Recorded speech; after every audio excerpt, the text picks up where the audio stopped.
सुप्रभात साथियों, मैं कुंदन कुमार स्वागत करता हूं डीसी यानी डेली करंट अफेयर्स एनालिसिस के शानदार सेशन में। दोस्तों चलिए सेशन की शुरुआत करते हैं एक शानदार टॉपिक के साथ। क्या है दोस्तों टॉपिक? ऑपरेशन मेघदूत। क्या है दोस्तों? ऑपरेशन मेघदूत कब हुआ था? 13 अप्रैल 1984 ईस्वी को ऑपरेशन मेघदूत भारतीय सेना के द्वारा लद्दाख में पाकिस्तान के जो पाकिस्तानी सैनिक थे एलओसी पे कब्जा कर लिए थे, उनको हटाकर वहाँ पे ऑपरेशन मेघदूत के माध्यम से दोस्तों वहाँ पे पुनः भारतीय सेना के द्वारा कब्जा किया गया था। तो ऑपरेशन की शुरुआत की अगर बात कर लें तो 13 अप्रैल 1984 ईस्वी को हुई थी को लद्दाख में दुनिया के सबसे युद्ध क्षेत्र सियाचिन ग्लेशियर को सुरक्षित करने के लिए लॉन्च किया गया था। क्षेत्रीय विवाद 1949 में दोस्तों जो कराची समझौता में अस्पष्ट रूप से उस क्षेत्र का विभाजन हुआ था दोस्तों, यानी कोई स्पष्ट तरीका से कोई एक सटीक लाइन के माध्यम से उस स्थान का विभाजन नहीं हुआ था, इसलिए वो हमेशा विवादित क्षेत्र रहता है। सीमांकन के कारण सियाचिन ग्लेशियर क्या है, विवादित हो गया है। चल रहा संघर्ष भारत और पाकिस्तान दोनों ने इस क्षेत्र में सेनाएं तैनात की है, जिनकी सक्रिय तैनाती 6400 मीटर तक है दोस्तों। अगला ऑपरेशन आपके सामने आ रहा है ऑपरेशन गंगा। क्या है दोस्तों? ऑपरेशन गंगा ये भारत सरकार के द्वारा रूस और यूक्रेन के युद्ध के मध्य जो युद्ध हुआ था दोस्तों, उस समय भारतीयों को यूक्रेन से निकालने के लिए भारत सरकार द्वारा ऑपरेशन गंगा चलाई गई थी। कब चलाई गई थी? तो 26 फरवरी 2022 ईस्वी को। कब चलाई गई थी? 26 फरवरी 2022 ईस्वी को। प्रारंभिक प्रयास प्रधानमंत्री मोदी ने छात्रों की सुरक्षा सुनिश्चित करने के लिए 26 फरवरी 2022 को यूक्रेनी राष्ट्रपति जेलेंस्की से बात की और पहली निकासी उड़ान 27 फरवरी को उतरी। यानी 26 फरवरी को बातचीत हुआ ऑपरेशन गंगा के मुद्दे पर, वहाँ फंसे भारतीयों को इंडिया वापस लाने के लिए, और 27 फरवरी को दोस्तों जो पहली खेप होती है वो यूक्रेन से भारत आई थी। नेक्स्ट ऑपरेशन देखते हैं कौन सा आ रहा है आपकी स्क्रीन पे। ऑपरेशन ब्लू स्टार काफ़ी चर्चित ऑपरेशन था दोस्तों। इसे पंजाब के अमृतसर में, कहाँ दोस्तों? पंजाब के अमृतसर में गुरु गोविंद सिंह का जो जन्मस्थली है गोल्डन टेम्पल, वहाँ पर किया गया था। कब? 1 से 10 जून 1984 का उद्देश्य स्वर्ण मंदिर से जनरल सिंह भिंडरवाले सहित सिख उग्रवादियों को हटाना था दोस्तों। ये आपको जो दिख रहे हैं दोस्तों तस्वीर, यही है जर्नैल सिंह भिंडरवाले। नागरिक हताहत। इस ऑपरेशन के कारण बड़ी संख्या में नागरिक मारे गए थे तथा कई तीर्थयात्री मंदिर के अंदर फंस गए थे।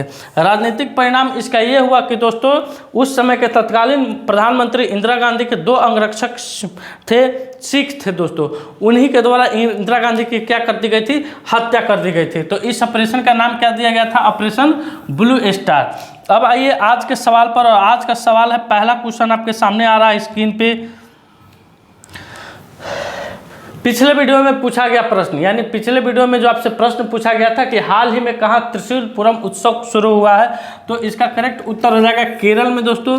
केरल में कहाँ? केरल में त्रिशूलपुरम उत्सव शुरू हुआ है। अब आते हैं आज के सेशन पर। पहला क्वेश्चन है कि विश्व रेड क्रॉस और रेड क्रिसेंट दिवस कब मनाया गया है। साथ ही साथ जानेंगे दोस्तों कि ये कब से मनाया जा रहा है और इस बार यानी 2025 की थीम क्या होने वाली है। तो सबसे पहले जानते हैं पहला अंतर्राष्ट्रीय रेड क्रॉस दिवस 8 मई 1948 को। तो आपसे क्वेश्चन पूछते कि प्रथम बार कब मनाया गया था इसको? प्रथम बार कब मनाया गया था? तो इसको 8 मई 1948 ईस्वी, 8 मई 1948 ईस्वी को मनाया गया था। इस दिन का आधिकारिक शीर्षक के समय के साथ बदल गया और 1984 में इसे विश्व रेड क्रॉस और रेड क्रिसेंट दिवस के रूप में मनाया जाने लगा। इस बार की जो थीम है दोस्तों 2025 की जो थीम है, मानवता को जीवित रखना। क्या है दोस्तों? मानवता को जीवित रखना। अब ये जानते हैं कि 8 मई को ही हम लोग अंतर्राष्ट्रीय या विश्व रेड क्रॉस दिवस कब मनाते हैं दोस्तों? तो अंतर्राष्ट्रीय समिति या रेड क्रॉस की अंतर्राष्ट्रीय समिति के संस्थापक हेनरी ड्यूनेंट की जयंती है दोस्तों। इन्हीं की जयंती को याद करने के लिए हम लोग 8 मई को दोस्तों विश्व रेड क्रॉस या रेड क्रिसेंट दिवस के रूप में मनाते हैं। अगला क्वेश्चन आपके स्क्रीन पे आ रहा है विश्व अस्थमा दिवस। क्या है दोस्तों? विश्व अस्थमा दिवस हम लोग कब मनाते हैं? तो यह अप्रैल माह के विश्व अस्थमा दिवस, माफ कीजिएगा, मई माह के मई माह के प्रथम मंगलवार को मनाते हैं। कब मनाते हैं? मई माह के प्रथम मंगलवार को मनाते हैं। मई माह के प्रथम मंगलवार को, प्रथम मंगलवार को। उसके बाद है विश्व एथलेटिक्स दिवस। क्या है दोस्तों? विश्व एथलेटिक्स दिवस, ये हम लोग 7 मई को मनाते हैं। विश्व थैलेसीमिया दिवस, ये 8 मई को मनाया जाता है दोस्तों। विश्व प्रेस स्वतंत्रता दिवस, ये 3 मई को हम लोग मनाते हैं। कब मनाते हैं? 3 मई को मनाते हैं। अगले क्वेश्चन की तरफ आ रहे हैं। अगला क्वेश्चन आपके स्क्रीन पे है कि हाल ही में किसे नया पोप चुना गया है? हाल ही में विश्व का नया पोप, यानी विश्व को नया पोप मिल गया है। तो दुनिया को नया पोप मिल गया है। पहली बार अमेरिका के किसी कार्डिनल को पोप चुना गया है। रॉबर्ट प्रीवेस्ट नए पोप होंगे। कौन दोस्तों? रॉबर्ट प्रीवेस्ट, यानी ऑप्शन नंबर 3 इसका क्या हो जाएगा? करेक्ट उत्तर हो जाएगा। इन्हें पोप लियो के नाम से जाना जाएगा। 2 दिनों की चयन प्रक्रिया के बाद पोप का ऐलान हुआ है। यह मूलतः किस देश के निवासी हैं? तो अमेरिका के हैं, अमेरिका के हैं दोस्तों। आइए अगले क्वेश्चन की तरफ बढ़ते हैं। अगला क्वेश्चन आपके स्क्रीन पे आ रहा है कि पाकिस्तान के विरुद्ध भारत द्वारा किए गए पिछले सैन्य अभ्यास, यानी भारत और पाकिस्तान के बीच जो भी युद्ध हुआ है दोस्तों, उसको किस किस नाम से जाना जाता है? आइए एक झलक में देख लेते हैं। ऑपरेशन रीडल क्या है दोस्तों? 1965 में भारत पाक युद्ध के दौरान हुआ था। ऑपरेशन एल्बेज 1965 में भारत पाक युद्ध दोस्तों। Operation cactus lily 1971 Bharat Pak युद्ध। ऑपरेशन ट्राइटेंट और पाइथन 1971 ईस्वी। ऑपरेशन मेघदूत 1984 ईस्वी। ऑपरेशन विजय 1999 ईस्वी।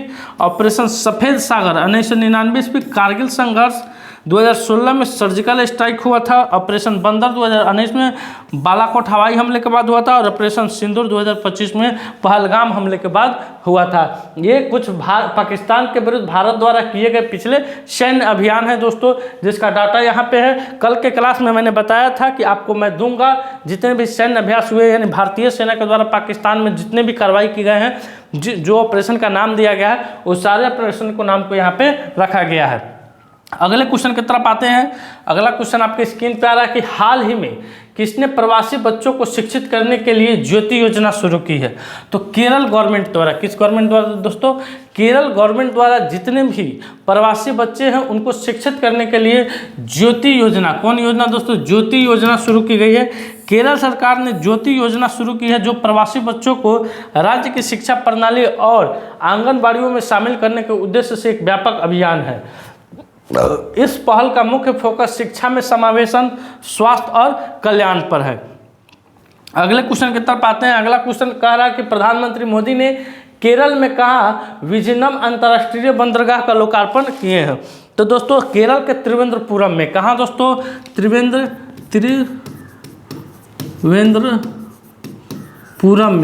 त्रिवेंद्रपुरम में दोस्तों प्रधानमंत्री मोदी के द्वारा विजयनम अंतर्राष्ट्रीय बंदरगाह का लोकार्पण किया गया है।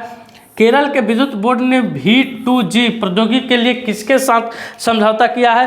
तो IIT मुंबई के साथ। किसके साथ? IIT मुंबई के साथ। IIT मुंबई के साथ। उसके कारण ASI ने कहाँ 110 से अधिक महाप्रशांत संरचनाओं की खोज की है? तो केरल में। उसके बाद विश्व स्तर पर महिलाओं की सबसे बड़ी सभाओं में से एक अटुकल पोंगल का आयोजन कहाँ किया गया है? तो केरल में। आइए अगले क्वेश्चन की तरफ बढ़ते हैं। अगला क्वेश्चन आपके स्क्रीन पे आ रहा है कि हाल ही में किसे अखिल भारतीय फुटबॉल महासंघ पुरस्कार 2025 में वर्ष का सर्वश्रेष्ठ खिलाड़ी चुना गया है? तो सुभाशीष बोस और सौम्या गुलकोथ को, यानी ऑप्शन नंबर 3 इसका क्या हो जाएगा? करेक्ट उत्तर हो जाएगा। अगला क्वेश्चन की तरफ रुख करते हैं। अगला क्वेश्चन आ रहा है कि सशस्त्र रामानुजन पुरस्कार 2024 क्या है दोस्तों? सशस्त्र रामानुजन पुरस्कार 2024 किसे प्रदान किया गया था? तो US अलेक्जेंडर को। किसे? US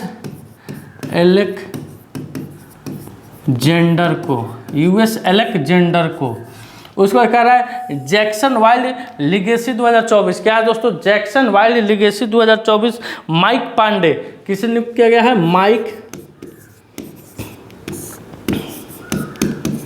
माइक पांडे को। अंगदान में देश का शीर्ष राज्य कौन है? यानी अंगदान में देश का शीर्ष राज्य आपका तेलंगाना है। तेलंगाना है। और 12वां विश्व हिंदी पुरस्कार 2024 किसे मिला है? तो डॉक्टर उषा ठाकुर को। किसे मिला है दोस्तों? डॉक्टर उषा ठाकुर को।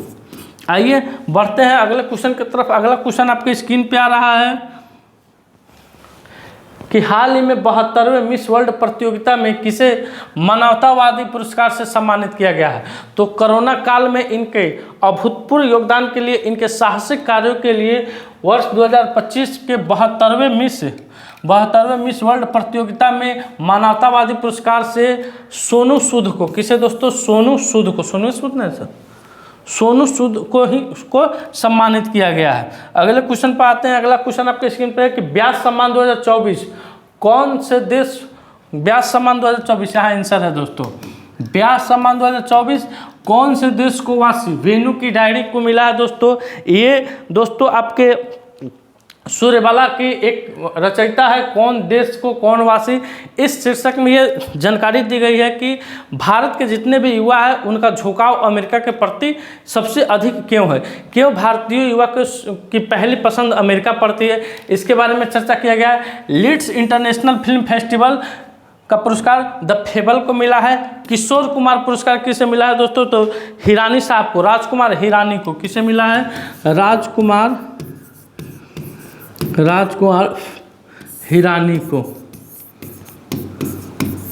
हिरानी को मिला है। उस पर कह रहा है कालिदास सम्मान पुरस्कार, क्या है दोस्तों? कालिदास सम्मान पुरस्कार रघुपति भट्ट को। किसे मिला है? रघुपति भट्ट को। अगले क्वेश्चन की तरफ आते हैं। अगला क्वेश्चन आपने आ रहा है कि हाल ही में कहाँ पहले भूतापीय उत्पादन कुआं खोदा गया है? तो दोस्तों पृथ्वी विज्ञान और हिमालय अध्ययन केंद्र CEHS ने अरुणाचल प्रदेश के पश्चिमी कामेंग जिले में के दिरांग में पूर्वोत्तर भारत का पहला भूतापीय उत्पादन कुआं का सफलतापूर्वक खोदा है। यानी ऑप्शन नंबर 1 क्या हो जाएगा? इसका करेक्ट उत्तर हो जाएगा। अगले क्वेश्चन की तरफ आते हैं। अगला क्वेश्चन आपके स्क्रीन पर आ रहा है कि अरुणाचल प्रदेश के 27 में से 16 जिलों में को मलेरिया मुक्त घोषित किया गया है। अरुणाचल प्रदेश के न्यूकिम यूलो उत्सव मनाया गया है। अरुणाचल प्रदेश ने 20 फरवरी को अपना 38वां स्थापना दिवस मनाया है। टॉप 10 विश्व पुमसे रैंकिंग में भारत की पहली ताइक्वांडो खिलाड़ी रूपा बेवरा पहुंची है। अरुणाचल प्रदेश के इंगल नेस्ट बर्ड फेस्टिवल आयोजित किया गया है। भारतीय सेना अरुणाचल प्रदेश में उच्च तीव्रता वाला त्रिसेवाभ्यास पूर्वी प्रहार का आयोजन किया गया है। अरुणाचल प्रदेश ने 2094 फीट ऊंची एक चोटी का नया नाम दलाई लामा के नाम पर रखा है। अगले क्वेश्चन की तरफ आते हैं। अगला क्वेश्चन कह रहा है कि हाल ही में किस राज्य सरकार ने अहिल्याबाई पर बायोपिक बनाने की घोषणा की है? तो महाराष्ट्र के मुख्यमंत्री देवेंद्र फडणवीस के द्वारा 2025 में अहिल्याबाई की 300वीं जयंती के उपलक्ष्य पर अहिल्याबाई पर एक छोटा सा बायोपिक फिल्म बनाने की घोषणा की है। आइए ज़रा जानते हैं अहिल्याबाई के बारे में। महाराष्ट्र सरकार 2025 में उनकी 300वीं जयंती पर अहिल्याबाई होलकर के जीवन पर एक फिल्म बनाएगी। वह मालवा साम्राज्य की होलकर की रानी थी। उन्हें भारत की सबसे दूरदर्शी महिला शासकों में से एक माना जाता है। उन्होंने उद्योग को बढ़ावा दिया, विशेष रूप से माहेश्वरी साड़ी कपड़ा व्यापार को। दार्शनिक रानी के रूप में जानी जाने वाली अहिल्याबाई होलकर का निधन 13 अगस्त 1975 को हुआ है। अगले क्वेश्चन की तरफ 1795 को हुआ। अगले क्वेश्चन की तरफ आते हैं कि हाल ही में अडानी पावर क्या दोस्तों? हाल ही में अडानी पावर ने किस देश में 5000 मेगावाट का हाइड्रो पावर प्लांट लगाने के लिए समझौता किया है? तो भूटान में। क्या आंसर हो जाएगा? ऑप्शन नंबर 1 भूटान हो जाएगा इसका करेक्ट उत्तर। अगला क्वेश्चन कर रहा है कि हाल ही में मार्केट कैप के हिसाब से 2025 में सबसे मूल्यवान क्रिप्टो करेंसी कौन है? तो सबसे इस बार का जो मूल्यवान क्रिप्टो करेंसी है बिटकॉइन है दोस्तों। कौन है? बिटकॉइन है। अगला क्वेश्चन आ रहा है दोस्तों आज का सवाल, और आज का सवाल है कि हाल ही में मानव विकास सूचकांक 2025 में भारत किस स्थान पर है? तो इस क्वेश्चन का उत्तर आपको कमेंट सेक्शन में देना है दोस्तों। आज का सेशन मेरा यहीं समाप्त हुआ। वीडियो अच्छा लगा वीडियो को लाइक कीजिए, शेयर कीजिए, चैनल पर नए तो चैनल को सब्सक्राइब कीजिए। मिलते हैं आपसे अगले वीडियो में, तब तक के लिए धन्यवाद। अपना ख्याल रखिएगा, सुरक्षित रहिएगा, देश अभी सुरक्षित हाथों में है। धन्यवाद।